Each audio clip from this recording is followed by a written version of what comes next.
Isso. Primeira carta a Timóteo.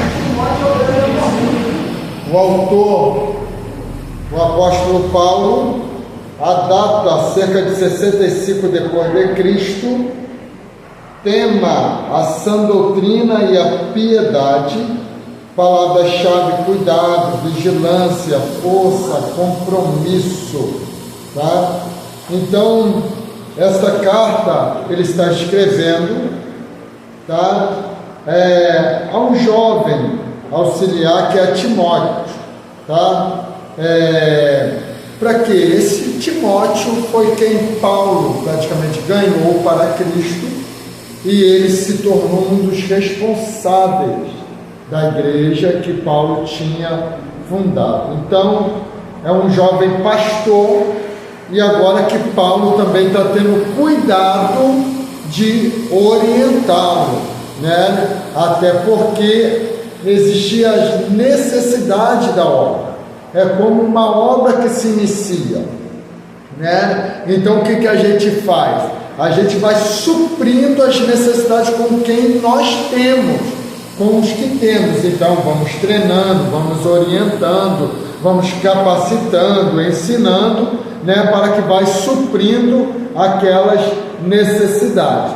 Por quê? Hoje em dia, muitos pastores se sobrecarregam. Por quê? Porque ele não sabe capacitar pessoas para assumirem, né, posições na igreja.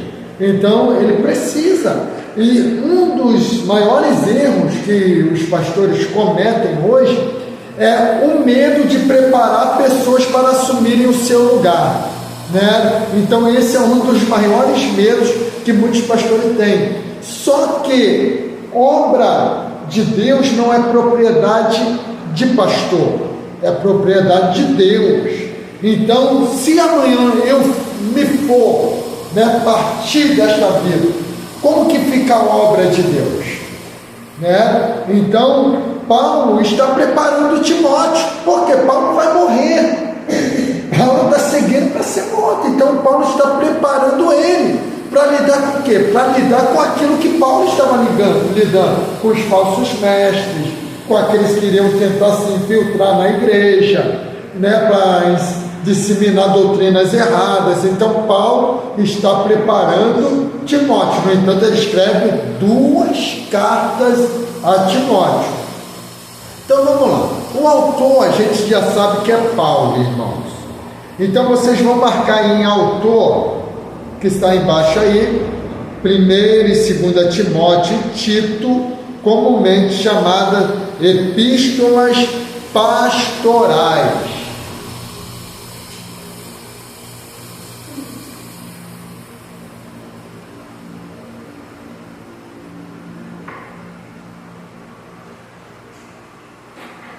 Okay? Então, são cartas escritas por Paulo a Timóteo e Tito, até pastorais, que é para marcar, concernente ao cuidado pastoral das igrejas. Alguns críticos questionam a autoria dessas cartas por Paulo, mas a igreja primitiva corroborava sua autoria paulina, tá? Ou seja, fortificava, né, que fora Paulo exatamente o autor. Então, todas essas cartas que têm a autoria de Paulo, não há dúvida, irmãos, que foi o próprio Paulo que a escreveu, embora muitas não foram de próprio punho, tá? Mas ele é o autor dessas cartas. Sendo que as cartas de Paulo, elas são divididas em algumas classes. Existem aquelas cartas às igrejas, normal, para resolver conflitos, problemas, como a igreja de Corinto. Existem as cartas das prisões, que ele escreveu como a gente Filipenses, Colossenses, né, que nós vimos. E existem as cartas pastorais, que ele está escrevendo aí a Timóteo e a Tito. Então todas elas são cartas escritas por Paulo. E ainda existe a hipótese, não a certeza, dele ter escrito a carta universal aos Hebreus, mas não é nada, né, que a gente pode concreto, tá? Então, até então, a carta aos Hebreus, nós podemos dizer que o autor é desconhecido, tá bom? Então, vamos lá. O propósito, aqui a gente já vai para o propósito. Paulo teve um tríplice propósito ao escrever 1 Timóteo: exortar o próprio Timóteo a respeito do seu ministério e da sua vida pessoal, tá? Então, Paulo ele vai orientar Timóteo, né? Mostrar para ele que ele está com uma incumbência que é grande, uma responsabilidade que é grande. Irmãos, a gente você pode se sentir preocupado se você receber alguma responsabilidade e você não sentir o peso dessa responsabilidade. Você pode se preocupar, porque tem algo errado. Porque toda responsabilidade, ela traz um peso de responsabilidade, uma preocupação, né? Então, isso sempre traz, e não é só pastor, isso é para quem é responsável de mães, responsável de jovens, né? Qualquer departamento que for, um peso de responsabilidade vem sobre a pessoa. Por que vem? Porque ela sabe que ela tem que fazer bem, porque ela não está fazendo para o homem, ela está fazendo para Deus. E de tudo aquilo que fazemos aqui nessa terra, um dia nós vamos prestar contas, amém? As nossas obras vão estar patentes diante do nosso Deus. Então, outro propósito: exortar Timóteo a defender a pureza do Evangelho e seus santos padrões da corrupção causada por falsos mestres. Então, a preocupação de Paulo agora é treinar Timóteo para que ele esteja apto a refutar os falsos ensinamentos, os falsos mestres, a não dar lugar para eles. Irmãos, o maior problema é quando um líder ele não tem firmeza na palavra. Então, qualquer um que chega vai mudar a mente dele e dizer: não, é melhor fazer assim. Já viu aquela igreja que muda constantemente? Constantemente ela está em mudança. Não é mudança de endereço, não. Mudança de costume, mudança de hábito. Por quê? O pastor não é centrado. Então ele é movido por aquilo que fala, é movido por aquilo que dizem. Chega um obreiro na igreja e diz: pastor, é melhor fazer assim agora, vamos fazer desse jeito. Ele: então vamos fazer. Aí daqui a pouco chega outro: não, pastor, isso aí não está dando mais certo não, vamos fazer desse jeito, vamos colocar uma luzinha aqui, um negócio assim, desse jeito. Aí o pastor já muda. Aí daqui a pouco ele diz que isso aqui é errado, vamos fazer de outro jeito. Então está mudando sempre. Por quê? Ele é levado por ventos de doutrinas, né? E não é centrado. Quando um pastor é centrado, a primeira coisa, irmão, que o pastor precisa entender é ter a convicção que é Deus que chamou ele. Se ele tem a convicção que Deus chamou ele, ele tem que entender a segunda coisa: qual o propósito de Deus na chamada dele. Porque, como nós falamos, chamadas são diferentes. Hoje que você olhar e tem igreja para todo gosto, para todo tipo, né? Até para o homossexual tem, para as lésbicas tem, né? Hoje tem igreja para todo tipo. Vai pregar lá? A igreja. Cuidado. Então, tem para todo tipo. Então, o pastor ele precisa estar convicto da sua chamada. Qual o propósito? Como que ele vai trabalhar? De que maneira? Por que isso, irmãos? Porque chega a pessoa. Então, lá eu tenho um pensamento, tenho uma regra com isso. Chega a pessoa diz: não, pastor, por que não faz desse jeito? Eu falei: não, desse jeito aqui não, aqui é assim e vai permanecer assim, dessa maneira, né? Orientando a pessoa. Porque, irmãos, as pessoas hoje, elas chegam na igreja e elas não querem se adaptar à igreja, elas querem que a igreja se adapte a ela. A pessoa aqui, ó, quantos membros tem aqui? 1, 2, 3, 4, 8 aqui, né? Tirando o irmão Hermeus. Então, 8 aqui. Aí chega uma pessoa e faz o pastor mudar tudo o que vocês já estão acostumados, né? Então, por causa de às vezes daqui a pouco vai desandar com a igreja toda, né? Então, isso o pastor ele precisa ter convicção, né? Postura, posicionamento, né? Por isso que ele é pastor. Pastor, já pensou, um pastor vai julgar uma causa, já pensou Salomão vai julgar uma causa que fica neutro? Vocês decidem aí, quem vocês decidir que é o filho, fica e acabou, né? Não, o pastor nunca pode ser neutro em nada, né? Ele precisa julgar a causa, a não ser em questões íntimas, né? Marido e mulher, é aquele velho ditado: ninguém mete a colher, né?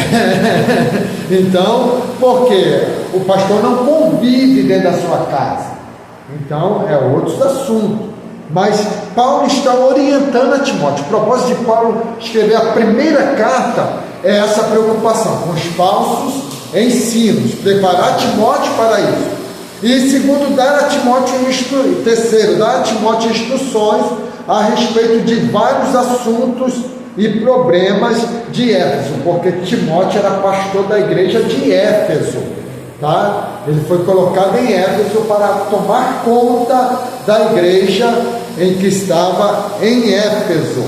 Então, ele vai mostrar na primeira carta os padrões para Timóteo de como era o pastor. E se você ler o capítulo 3, Paulo vai falando, né, que quem deseja o episcopado, excelente coisa, deseja, porque Paulo está dizendo: não é pecado você desejar ser um pastor, de maneira nenhuma. Não é pecado você desejar um ministério, de maneira nenhuma. Mas aí ele vai dizendo: mas porém, né, que seja sóbrio, marido de uma mulher, né, e vai ensinando, que seja apto para ensinar, que não seja avarento, que não seja contencioso, que seja hospitaleiro. Então, vai orientando tudo isso, ok? Então, nesta carta, Paulo vai dando as orientações, tanto para quem é pastor, e tanto para quem é diácono da igreja. Então ele vai orientando a Timóteo, porque um pastor vai lidar com quem? Com obreiros, vai lidar com a igreja diretamente. Então ele precisa saber selecionar quem vai trabalhar com ele, né? Quem são os diáconos? São os auxiliares diretos do pastor, né? São aqueles que preparam a igreja, são aqueles que recepcionam, né? São aqueles que organizam. Esses são os diáconos que servem a obra de Deus. Não existe quem ensina certo, né? Porque hoje em dia, né, tá verdadeiramente escasso. Foi no sábado, nós fizemos uma consagração de obreiro na igreja de uma pastora amiga nossa, né? Consagramos até o irmão do presbítero Valmir, foi consagrado a pastor, né? E um jovem lá foi consagrado a diácono, e a gente falou muito disso, né? Eles tiveram que ficar ali uns 20 a 25 minutos em pé, esperando destrinchar isso aqui para eles, para explicar muito bem. Porque, irmãos, na verdade, hoje em dia, as pessoas não sabem o que é um diaconato. E toda a base ministerial está no diaconato. Está no diaconato. Você vai ser um excelente pastor se você for um excelente diácono. Porque se você não serviu bem como diácono, você nunca será um bom presbítero, evangelista, nada além. Então, irmãos, o período que a pessoa precisa passar um pouquinho mais no cargo ministerial, diaconato. Eu sou contra esse negócio, passou de diácono, fica ali 6 meses e já consagra presbítero. Não, o diaconato, ele precisa exercer bem a função. Ele precisa ser excelente no que faz, porque senão ele nunca vai valorizar as outras. Por isso que está escasso. Não, é sério, não. Eu não estou aqui. Não, é verdade. Hoje você vai nas igrejas, pastor, o que você vai ver, só vai ver vou falar no masculino, você vai ver presbítero para cima, mulheres, você não vai ver diaconistas, só vai ver missionários. Tem lugares que presbíteros, tem lugares que são evangelistas, tem lugares que são pastores. Assim, não estou aqui. Querendo falar nada ruim, não.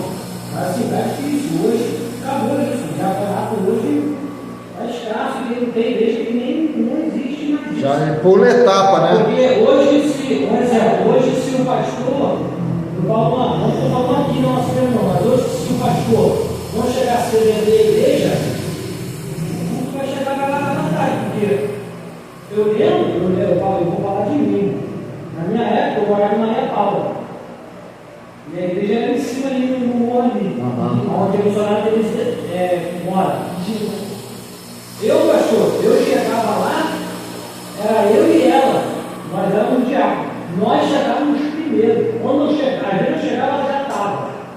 Ela morava perto ali, mas as pessoas que moravam perto, que tinham o staff, chegavam e moravam às vezes do lado assim, ó. Então assim, eu falo, eu posso hoje falhar em alguma coisa, beleza, mas já não falei. Isso aí. Ali eu fiz uma excelente obra. Isso aí. É o que eu falo sempre, né? Principalmente quando eu estou fazendo uma consagração de obreiro. Hoje eu era diácono, né? Não. Eu era diácono. Era? Não, rapaz, era evangelista, rapaz. Não, eu acho que não. Eu trabalhava naquele. Aí você foi só evangelista, aí foi pastor. Não é que eu pastor, eu fiquei tem mais de 5 anos, como diácono. E ó, o senhor solteiro. Não foi, missionário? Eu fui casado e nunca habitei com mulher. Fiquei uns 6 para 7 anos.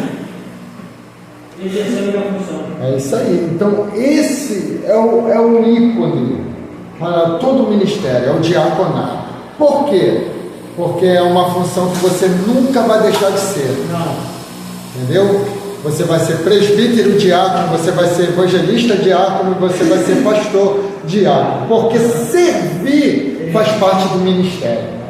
Né? Então, por isso que o diaconato, ele precisa ser excelente. Excelente. Só que o problema que os líderes hoje não querem gastar tempo orientando, treinando, ensinando obreiros, né? Obreiro precisa ser ensinado. Os obreiros lá na igreja falam comigo direto: pastor, me ensina, pastor, me orienta, né? Fala comigo direto, e a gente sempre orienta, né? A gente está ali, fizemos 9 meses, nós já tivemos acho que 5 reuniões de obreiros. 5 nesse período de 9 meses. Por quê? Para sempre orientar, para sempre estar falando com ele, né? Instruir, né? Do que está certo, do que está errado, né? Do que deve fazer. Então, e as coisas vão andando, porque um diácono, ele precisa saber exatamente a sua função, né? Porque o diácono não é chegar na igreja, sentar no seu lugarzinho reservado, cruzar a perna e ficar lendo Bíblia, não, irmão. Ele que fica em pé. Não é? Então, não, missionário. Na hora que chegava o culto, irmão, na portaria, na porta da igreja, vai ser sentado. O cara deu uma idade demais. É isso aí. Hoje eu e o Pedrinho, a gente faz a função do diabo. Isso aí. A gente não tem diabo no nosso meio. Mas eu e o Pedrinho, a gente faz a função do diabo. Isso A aí. gente fica na portaria, a gente auxilia, a gente vai ali pegar salva. Aham. Quando fala oferta aí, meu irmão, se ele pegar salva, ou se eu pegar salva, ou se o funcionário pegar salva, vai ficar ali. Entendi. E a obra de Deus é voluntária. Você tem que ter prazer em fazer aquilo. É isso E o aí. diaconato é isso, você tem prazer em fazer as coisas. É isso mesmo. E direto na paz vida de Niterói,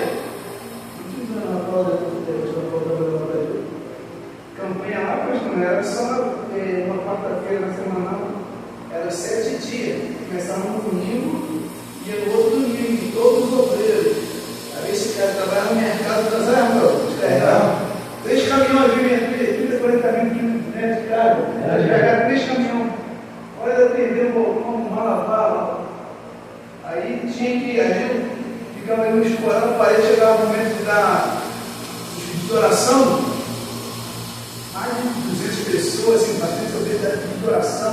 Aí o pastor chamava a gente no gabinete, a gente chega ali, falou assim, me entendendo? O pastor pequenininho assim, eu vou me chamar a gente. Mas às vezes eu chamo a atenção de vocês, é para que vocês se envolvam, sabe, seguia com a gente, conversava com a gente, jogava com a gente. Tinha, a gente levava lá no Rio. Chegava em casa meia-noite, 1 hora da manhã, todo o obreiro, não tem voltar nenhum. Então, assim, sabe, essa vez, pode, igual o pastor está falando, já vem uma chave aí, uma coisa, né? E graças a Deus, Deus tem abençoado a nossa vida aí. E procurado por ele ajudar na obra. E acho que assim você chama muito de Mas o tempo deveria ter reciclado, né? Toda igreja deveria ter reciclado. Fala assim, você é pastor, deveria existir alguém que seja um pastor mais para poder fazer aquela. Tem igrejas que investem em escola de obreiros, né? Investem em escola de obreiros, né? Seminário para obreiros, investem nisso, né? Então isso é muito bom, tá? Tá sempre orientando, sempre direcionando, até os pastores mesmo, né? A gente ser orientado, ser direcionado, porque é o aprendizado, irmão, é dia após dia, tá? E a obra de Deus é isso, a gente tem que melhorar cada vez mais, não pode piorar, a gente tem que melhorar, né, para a obra de Deus. A missão da obra, pastor, a missão da obra é mais fácil, imagina trabalhar, o pastor trabalha, jamais, né? É difícil, é sacrificante. A missão da obra, né? O tempo é escasso. Mas vamos lá. Agora, a segunda carta a Timóteo. O autor, o próprio Paulo, a data cerca de 67 depois de Cristo. O tema inabalável na fé, palavra-chave batalha, instrução e responsabilidade. Tá? Aí a gente vai para as características especiais.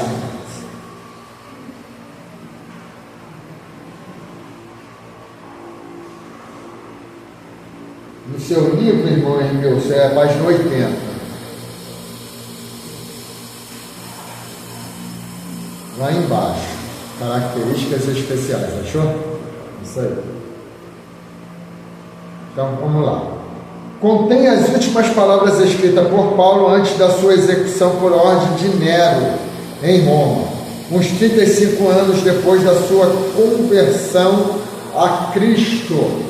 Contém uma das declarações mais claras na Bíblia a respeito da inspiração divina da Escritura e do seu propósito. Viu uma coisa aqui que a gente vale a pena prestar atenção, porque a gente pensa que o ministério de Paulo surgiu assim, rápido, repentino e acabou, mas é 35 anos, 35 anos de ministério, né? Um monte de igreja fundada não acontece do dia para a noite, né? Então foi um ministério longo, tá? Com experiências grandes, tá bom? Então ele agora está na reta final e está escrevendo a carta ao seu filho na fé, Timóteo.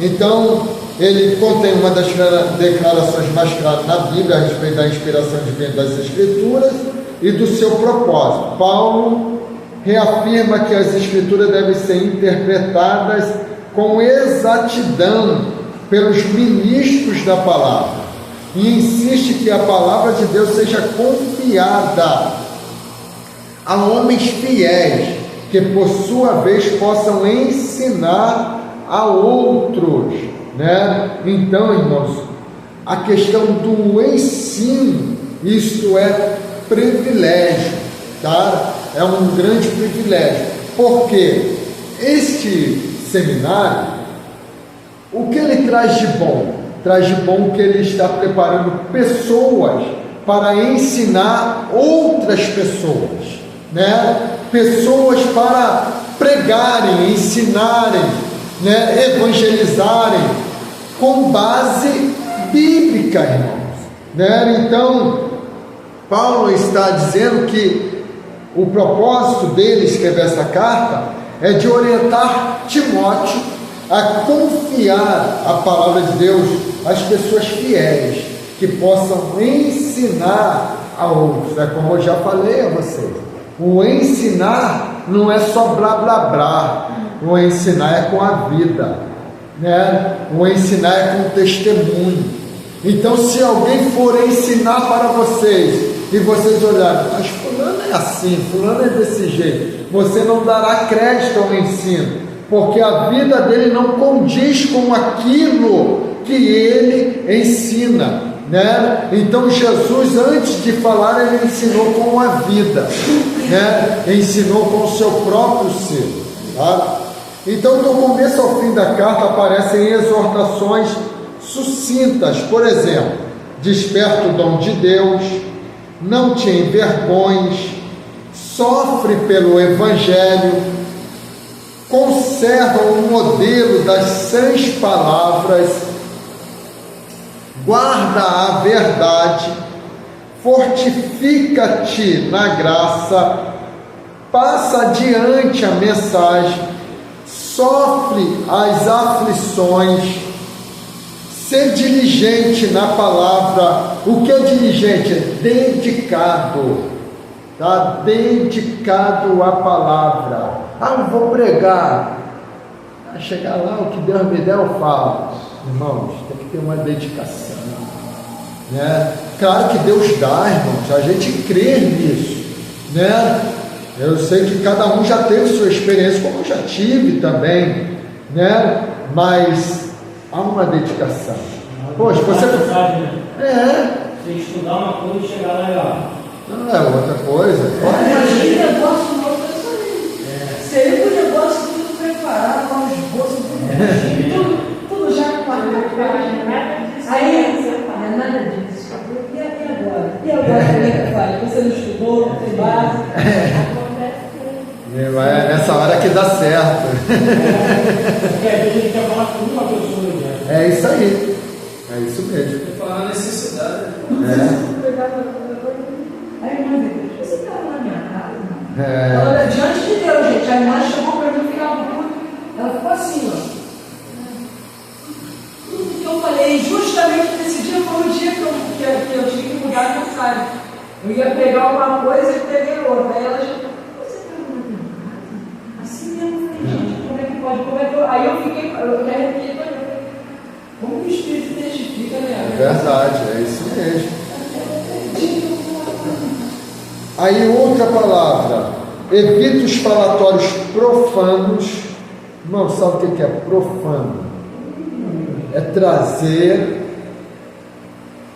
aquilo que é santo e fazer daquela coisa santa profanada, né? Então, hoje o que nós mais vemos hoje é profanação, né? É piada com a palavra de Deus, né? Um monte de coisas envolvendo as coisas santas.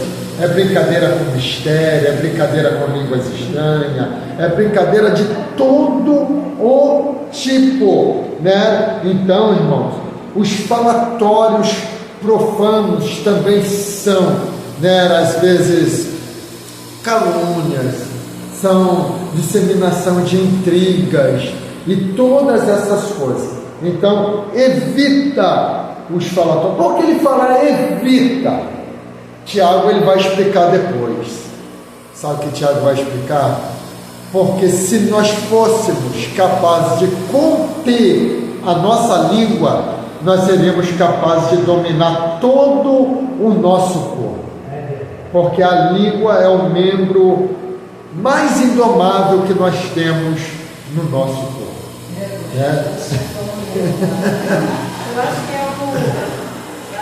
que na carta de Éfeso, né, que Paulo fala para tomar cuidado com as palavras torpes, as chocarices e outras coisas mais. Gálatas ele fala, a maioria das cartas ele fala.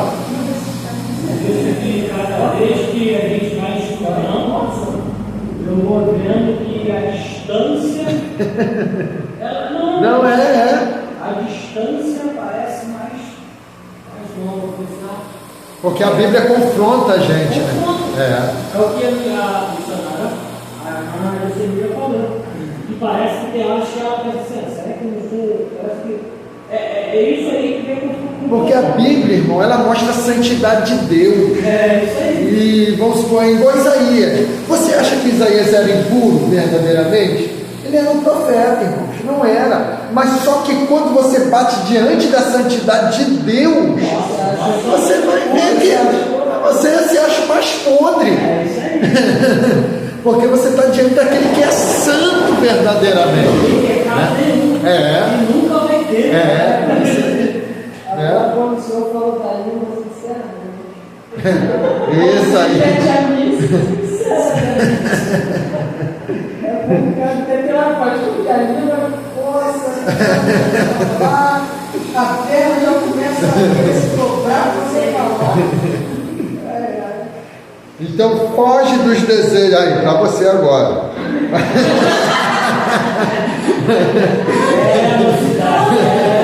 A palavra que está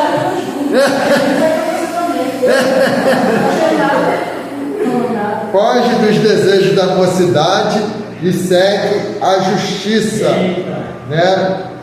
Acautela-te da apostasia que há de vir, permanece na verdade, pregues a palavra. Irmão, ouvir a palavra é gratificante. É gratificante. É por isso que você orienta os obreiros. Vai pregar, irmãos. Tudo bem, tem a hora de terminar o culto. Te passou 8h15 para pregar a hora. Você está no exemplo da minha igreja. 15 para as 9 é a hora que termina o culto domingo. Acabou sua mensagem 8h30. Agradece a oportunidade. Porque é melhor a gente ouvir 15 minutos da palavra de Deus do que daqui a pouco você ficar contando historinha em cima do púlpito para preencher o tempo. Mas é porque o senhor não entendeu ainda. Não entendeu? Porque não entendeu ainda. Pode complicar o entender. Você não entendeu. Você vai entender. Então, é isso que a gente precisa entender. Pregue a palavra. Estude a palavra. Pregue a palavra de Deus. Tá? Faze a obra de um evangelista. Então, Paulo está aconselhando quem? A Timóteo, irmão. Ele é o que agora? É pastor. Porque tem muito pastor que diz assim, não, eu sou o que cuido do rebanho. Então vocês vão para o ar livre, vocês vão para evangelizar e traz as almas, que eu vou cuidar. Não está errado de todo, mas só que a missão de pregar a palavra de Deus, a evangelização, é universal, é para todos, independente do cargo. Pedro não era o pastor da igreja? E ele não pregava? Ele não ganhava almas para Jesus? O maior problema é quando a gente pega certos tipos de posição e se assenta no trono de comodismo. Foi por isso que Davi pecou. Foi por isso que ele falhou. Porque ele era guerreiro. E mesmo sendo rei, continuava sendo guerreiro, mas porque era rei, resolveu não ir para a batalha. Aí ficou lá, ficou enredado pelo laço. Foi passear. Era hora de passear. Era hora de passear. Não, era no palácio. Aí deu ruim. Deu ruim. Então vamos lá. E cumpre o teu ministério. Irmãos, é cumprir o teu ministério. Vai até o final. Exerce. Faça. Porque quem te confiou não foi a igreja. Quem te confiou foi Deus. Né? Antes de qualquer um aqui que é obreiro, que é pastor, que é missionário, que seja o que for aqui na igreja, antes de você ter descido o óleo na sua cabeça pelo homem, antes desceu por Deus. É Deus que consagra primeiro, né? É Deus que separa primeiro. Então honre a Deus que te confiou o ministério, né? E cumpre ele, exerce ele, o teu ministério, a tua chamada. Amém? Então vamos aqui. Os temas interativos dessas muitas exortações são: manter firme a fé em Jesus Cristo e no Evangelho apostólico original, guardá-la da distorção e da corrupção, opor-se aos falsos mestres, tá? Opor-se, irmãos, não é só ignorar, opor-se é combater, tá? É mostrar que está errado. Então é por isso que você precisa estudar, para que você possa mostrar que estão errados, tá? E pregar o Evangelho com perseverança inabalável. Irmãos, pregar o Evangelho não é fácil. Já viu qualquer evento? Ó, está marcado ali, está no cronograma ali, o culto ao ar livre. Vocês podem ter certeza que vai ter dificuldade. Tudo que é lá fora, cria-se uma adversidade, uma dificuldade, porque você está entrando no território do inimigo, e a igreja foi chamada exatamente para isso. As portas do inferno não prevalecerão contra a igreja. Porque não prevalecerão? Porque ele vai tentar impedir o acesso da igreja, ele vai tentar impedir que a igreja entre. Então, por isso, sempre vai ter as dificuldades, sempre vai ter os problemas, né? Pode ter certeza, não sei se é só lá na minha igreja, mas toda vez que a gente marca um evangelismo, bota o propósito de ter evangelismo, a gente faz a primeira, faz a segunda semana e daqui a pouco desanda, né? Daqui a pouco o negócio desanda, aí uma semana já fica sem ter, quando aquela já fica sem ter, já emenda um monte sem ter, né? Então vai desandando. Por quê? Tudo que o diabo não quer é que a gente saia, que a gente vá para fora, saia das quatro paredes para ganhar as almas que estão lá fora, tá? Então o testemunho de despedida de Paulo é um exemplo comovedor de coragem e esperança diante do martírio sentenciado, tá? Paulo é nesta carta que ele vai dizer: combati o bom combate, acabei a carreira e guardei a fé. Então Paulo, irmãos, mesmo indo para a morte, ele vai confortando os irmãos e ele vai alegre, com prazer, para morrer pela causa de Cristo, do Evangelho do nosso Senhor Jesus Cristo. Agora vamos aí a outra carta, a carta a Tito.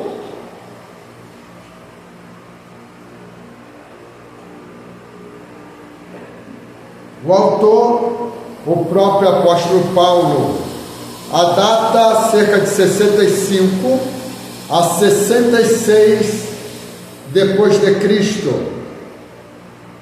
O tema: a sã doutrina e as boas obras. Palavra-chave: diligência, compromisso e responsabilidade. Então vamos ler. Tito, como 1ª e 2ª Timóteo, é uma carta pessoal de Paulo a um dos seus auxiliares mais jovens. É chamada de epístola pastoral, porque trata de assuntos relacionados com a ordem e o ministério na igreja. Tito, um gentio convertido, tornou-se íntimo companheiro de Paulo no ministério apostólico, embora não mencionado nominalmente em Atos, por ser talvez irmão de Lucas. O grande relacionamento entre Tito e o apóstolo Paulo vê-se nas 13 referências a Tito nas epístolas de Paulo, no fato de ele ser um dos convertidos e fruto do ministério de Paulo, como Timóteo, e um cooperador de confiança. Aí vocês vão marcar agora. Pela sua missão de representante de Paulo, em pelo menos uma missão importante a Corinto, durante a 3ª viagem missionária do apóstolo. Pelo seu trabalho como cooperador de Paulo em Creta, também marque isso, tá?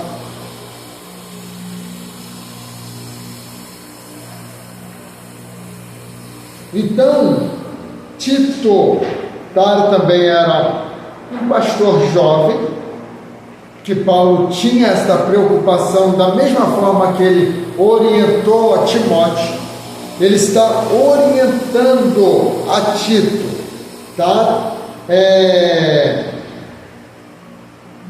Ele é um dos convertidos e fruto do ministério de Paulo, tá? Como Timóteo também é fruto do ministério do apóstolo Paulo, tá? E que são agora jovens pastores, auxiliares na obra de Deus, que não estão abandonados por serem pastores, mas que estão sendo orientados, aconselhados, né, para exercer o ministério com todo empenho, com toda a segurança, né? E Paulo, ele trabalha muito nesta área, né? Paulo, ele é um exemplo tanto de missionário, como também de pastor, né? De um supervisor da obra, de um bispo, né? Porque bispo vem de episcopos, que quer dizer supervisor, superintendente, aquele que supervisiona, né, a obra de Deus. Então, a obra de Deus, ela precisa ser supervisionada. É o que eu sempre falo, né? Eu estou falando eu como pastor, sempre falo com os irmãos. Eu estou na igreja e eu quero saber de tudo que acontece na igreja, né? No departamento das irmãs, no departamento dos jovens. Se tiver ensaio, se eu puder estar no ensaio, das irmãs, pastor, vou estar lá. Vou estar lá presente, vou observar o que está acontecendo no ensaio, como está sendo a desenvoltura. Pastor, não confia nas irmãs que o Senhor botou à frente? Confia em todos que eu coloquei à frente. Mas só que a obra de Deus não é feita só com elas. Existem pessoas, né? Então o pastor, ele precisa. Se tem grupos, eu preciso estar em todos os grupos para mim saber o que se passa nos grupos da igreja, né? Porque o maior problema, irmão, são os partidarismos que se criam nas igrejas por causa da falta de supervisão do pastor. Então o pastor, ele precisa supervisionar, porque ele está ali para quê? Para orientar. Então é por isso que ele é pastor, né? Ele não é pastor só para ser um ditador, ele é pastor para orientar. E como ele vai orientar se ele não está sabendo dos problemas ocasionados da igreja, né? Por que Paulo está orientando essas igrejas, está orientando esses pastores? Porque ele está sabendo dos problemas que estão ocorrendo ali. E por que ele está sabendo dos problemas? Porque ele quer saber, ele faz questão de saber, ele pede que as pessoas lhe informem o que está acontecendo na igreja, né? Porque a igreja não pode estar abandonada. Ah, lá vão ter né? A igreja ela precisa ser supervisionada. Amém? Então vamos lá. O propósito da carta a Tito. Paulo escreveu primeiramente para instruir Tito na sua tarefa de pôr em ordem o que ele, Paulo, deixara inacabado nas igrejas de Creta, inclusive a instituição de presbíteros nessas igrejas, tá? Então, Paulo ele vai orientar a Tito a consagração de presbíteros, como deveria ser, quem deveria ser presbítero da igreja. E quando ele fala quem deveria ser, ele não está dizendo que ele está escolhendo, ele está dizendo das características que precisava ter para ser um presbítero. E é claro, irmãos, que esses termos, eles são sinônimos. Presbítero, bispo, pastor, são termos sinônimos ao pastor, aquele que está liderando uma igreja, tá bom? Então, existem as características que Paulo vai mencionar para Tito, assim como ele mencionou para Timóteo.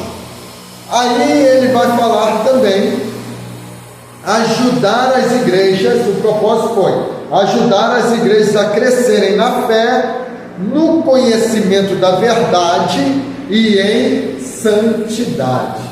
Paulo ele não estava preocupado com um aglomerado, ele estava preocupado de quem estivesse na igreja, que crescesse na fé, que tivesse conhecimento da palavra, né? E que tivesse santidade.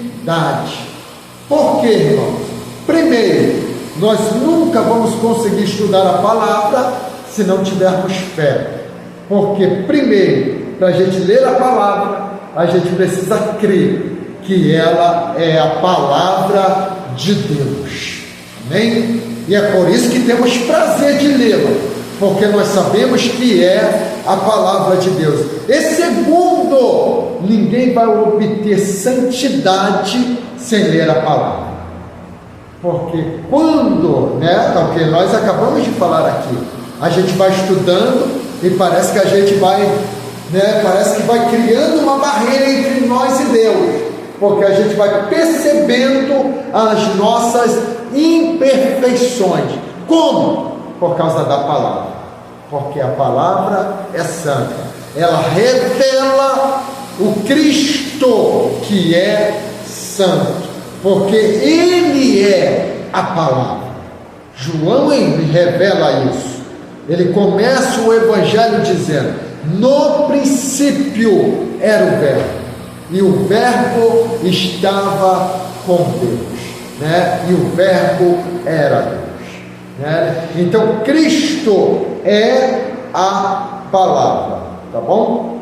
Silenciar falsos mestres, você vai ver isso quase em todas as cartas, irmão? Vir até Paulo uma vez substituído por Artemas ou Tíquico, tá? Então, um dos propósitos é para que Tito fosse também ao encontro, visitar Paulo na prisão. A visão panorâmica, irmãos. Já estamos quase encerrando, tá bom? Falta só mais uma carta aí. Nesta epístola, Paulo examina 4 assuntos principais. Primeiro, ensina Tito a respeito do caráter e das qualificações espirituais necessárias a todos os que são separados para o ministério na igreja. Os presbíteros devem ser homens piedosos, de caráter cristão comprovado e bem-sucedido na direção da sua família. Esta é o propósito, é a visão, daquilo que engloba a carta escrita a Tito, para que os homens que são separados para o ministério, tenham essas qualificações. Homens piedosos. O que é piedade? dedicação a Deus, consagração a Deus, devoção ao Senhor, tá? De caráter cristão comprovado, tá? Que exerce aonde for, dentro de casa, no trabalho, na rua, né? Que as pessoas possam dizer, ele é crente, né? Se eu for crente, eu quero ser igual a ele. Então, isto é ter caráter cristão comprovado, tá? E Paulo manda Tito ensinar a sã doutrina, repreender e silenciar falsos mestres. No decurso da carta, Paulo apresenta 2 breves resumos da sã doutrina, tá? Então ele vai revelar a sã doutrina, doutrine a palavra de Deus, textos da Bíblia. Isto é doutrina, tá? Vai falar sobre pudor, sobre modo de vestir, de tudo isto, tá? Então isto é doutrina, do falar, e todas essas coisas. O terceiro ponto dessa visão panorâmica vocês vão marcar. Paulo descreve para Tito o devido papel dos anciãos, das mulheres idosas, das mulheres jovens, dos homens jovens e dos servos. Marque isso aí.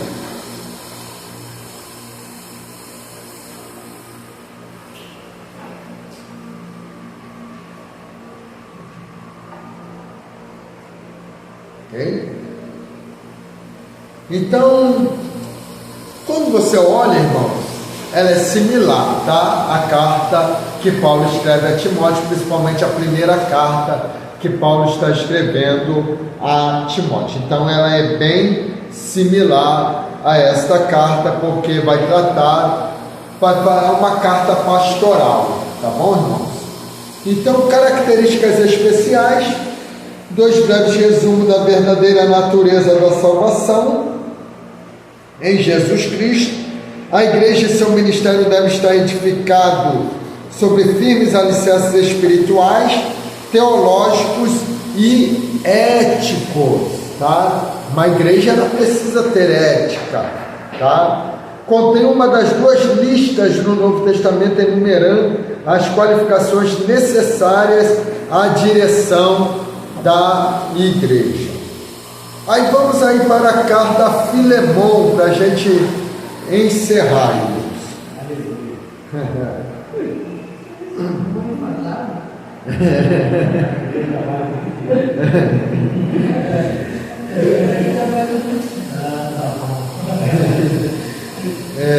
O autor, o apóstolo Paulo, data cerca de 62 depois de Cristo. Aí o tema vocês marquem, tema reconciliação, aí no quadrinho mesmo.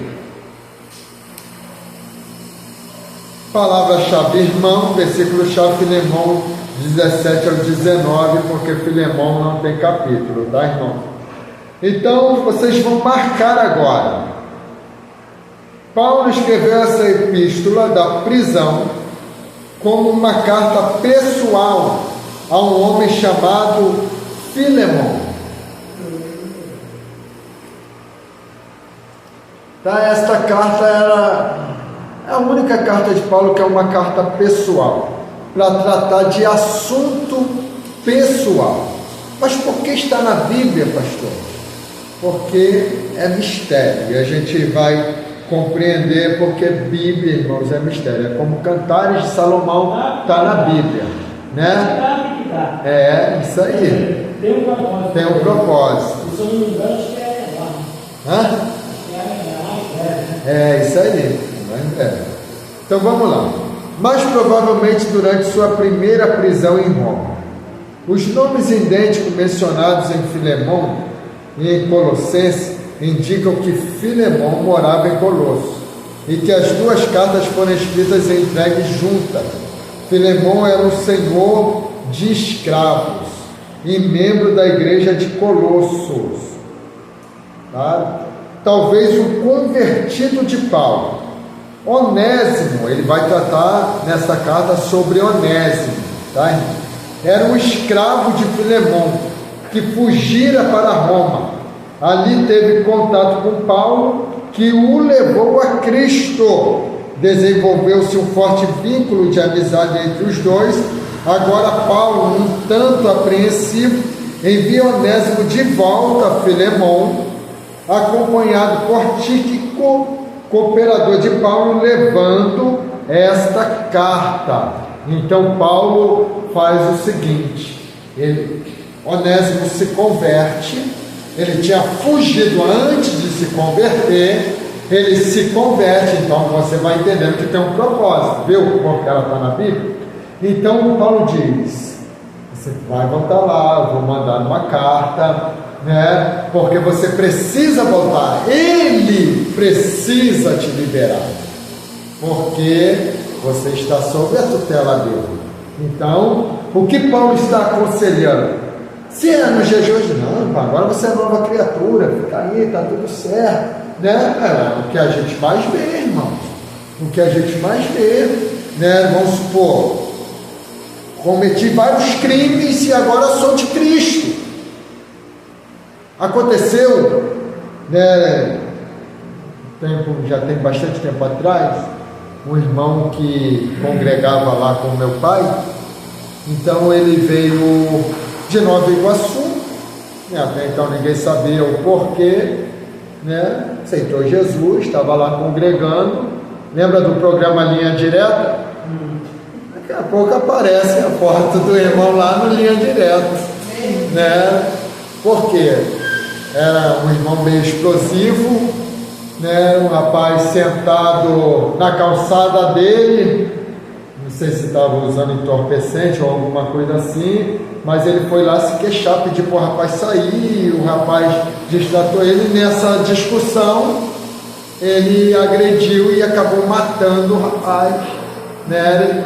E veio para fugir, né? E foram, através da Linha Direta, denunciaram ele e pegaram ele, e ele foi pagar a sua dívida, na marra, mas foi, né?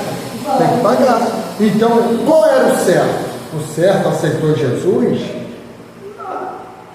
né? Se entregar, confessar.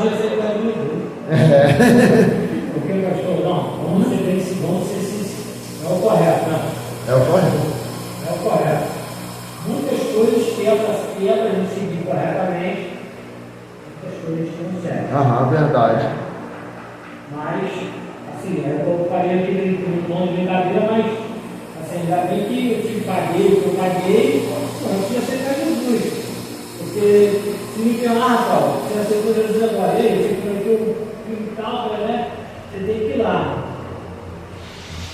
Eu não sei se eu ia não, mas É difícil, a gente está falando aí. Não, é difícil. Mas o correto é esse, né? Mas, o senhor falou, ele cumpriu. Verdade. Mas foi. Isso aí. Senão ele não iria. Ele não tem que pagar. Verdade. Ó, eu conheço um presbítero, né? Ele viveu a vida errada no mundo, assaltava, tudo mais, né? Só que aceitou Jesus e fez isso também, não foi e tal. Aí o que aconteceu?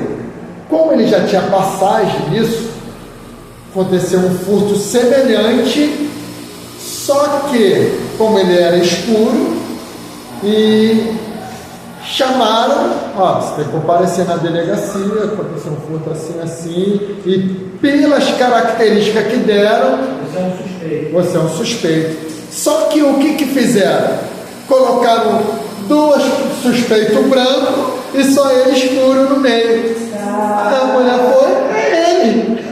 E não era, ele já estava servindo ao Senhor, né? E foi lá para dentro, mas era um propósito de Deus, lá ele fez a obra de Deus lá dentro. Ele constatava que ele já tinha mandato ali. É, isso aí. É verdade, entendeu? Aí tudo isso cooperou, né? E aí foi preso, né? Então, era propósito, fez bastante a obra lá dentro, né? Ganhou almas para Cristo, então tudo tem propósito. Mas aqui Paulo está orientando, porque, irmãos, a gente é expert em quê? E deixando os problemas mal resolvidos para trás, né? E deixando, né?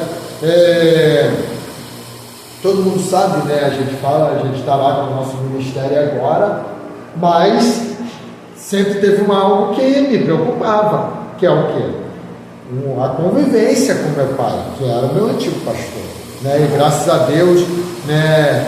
Essa barreira ela foi quebrada já, né? O nome de Deus já foi glorificado nisso, né? Tivemos ontem um domingo abençoado, almoçou comigo, esteve comigo, né? E foi uma bênção, e isso aí Deus vai trabalhando, porque tem pessoas que pegam esses assuntos e deixam para lá, né? Mas são questões que não dá, irmãos, para você fazer a obra de Deus e saber que você tem uma pendência, né? E saber que você tem algo que você deixou para trás, mal resolvido, né? Problema, eu sempre falo para os irmãos, problema é para ser resolvido, porque senão ele vai criando uma bola de neve, né? Ele vai só aglomerando, e aí vai se tornando pior, né? Então, e Paulo, com essa carta, ele está mostrando exatamente isto, né? Só que ele ajuda, ele vai mandar a carta aconselhando para que ele libere, porque agora Onésimo é uma nova criatura, é um novo crente, né? Então ele vai orientando tudo isso.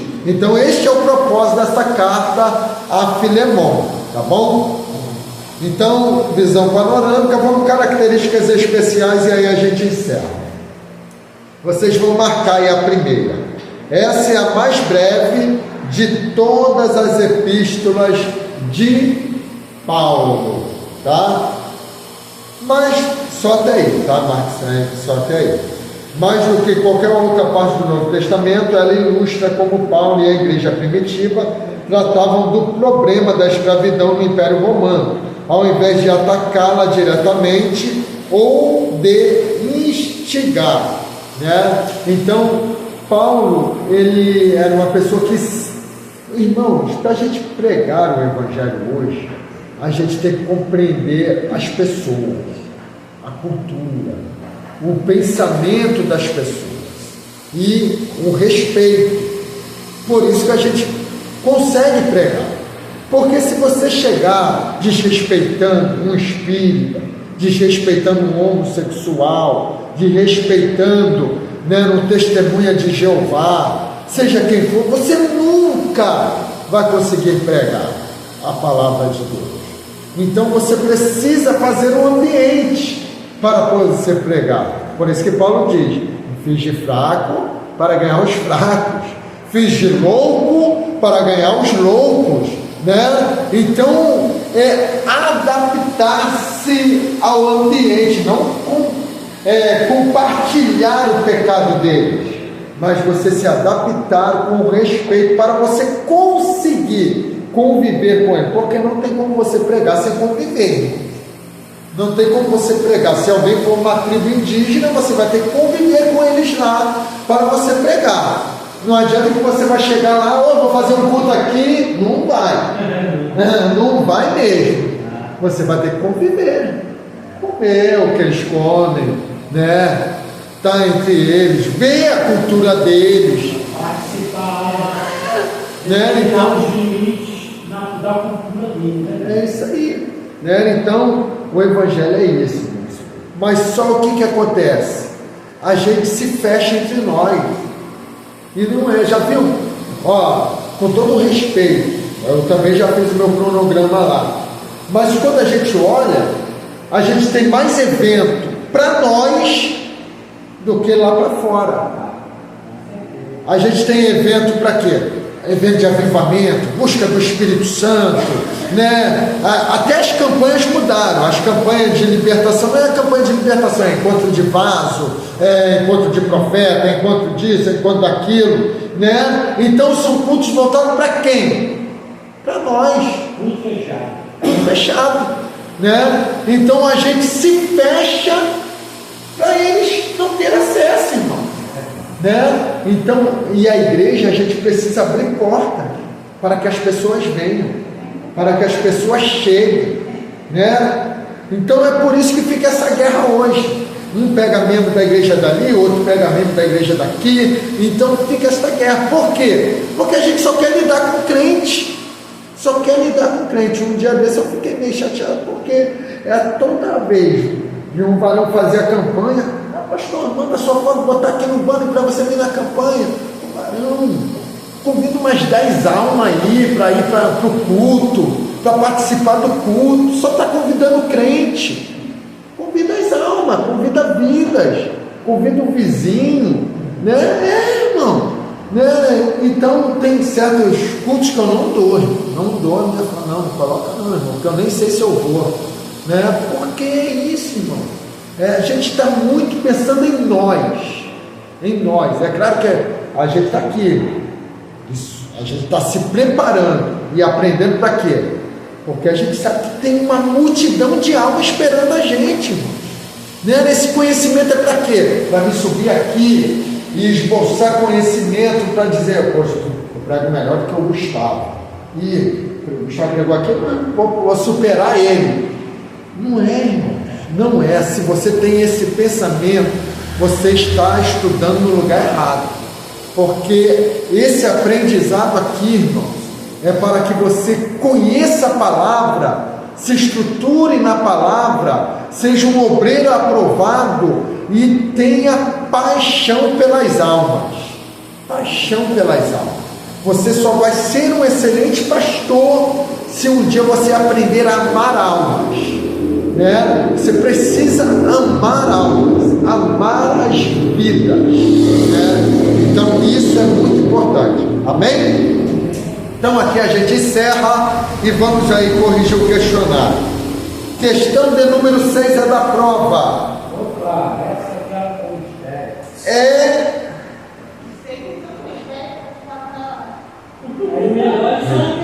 incoerente dizer que. Responda para nós, Rayane. Letra A. muito fácil para ela. Muito fácil, né?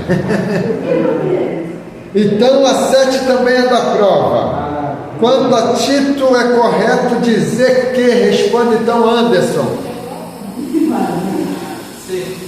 C. Isso aí, varão de guerra. 8 também é da prova. É um monte da prova, irmão. Para mim não dar a questão errada, vou dar um monte da prova aí para vocês. Vai ter umas que vocês vão estudar e vão falar: ih, pastor, essa não caiu na prova, mas as outras caíram.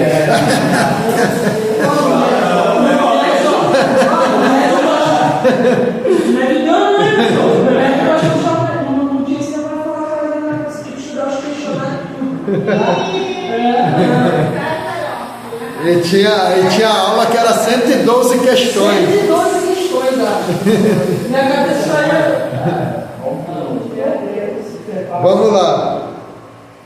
A 8, que é da prova também.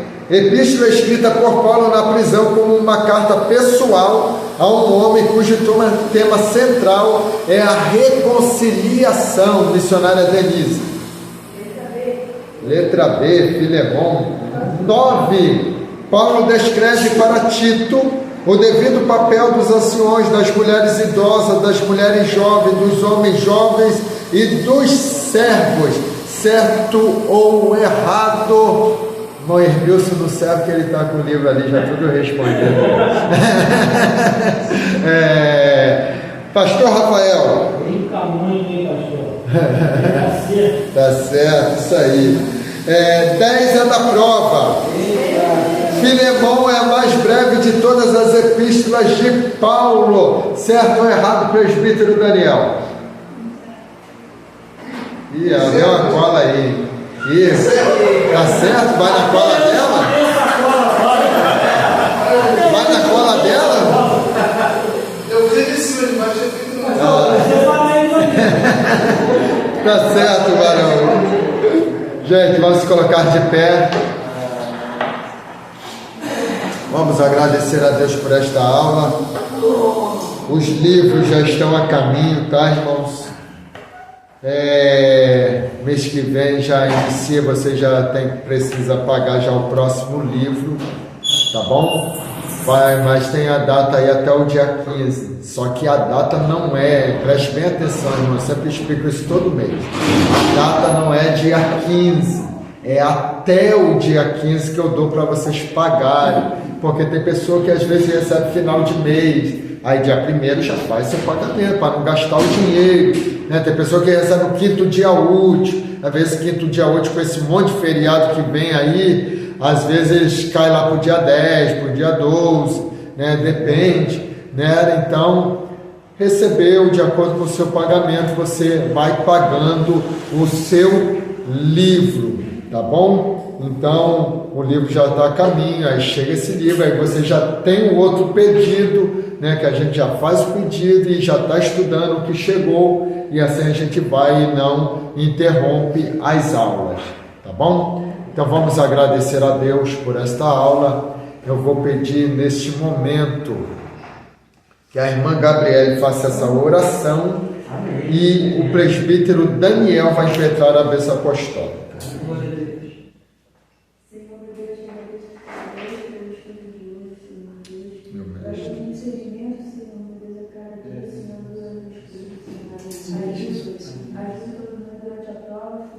Deus.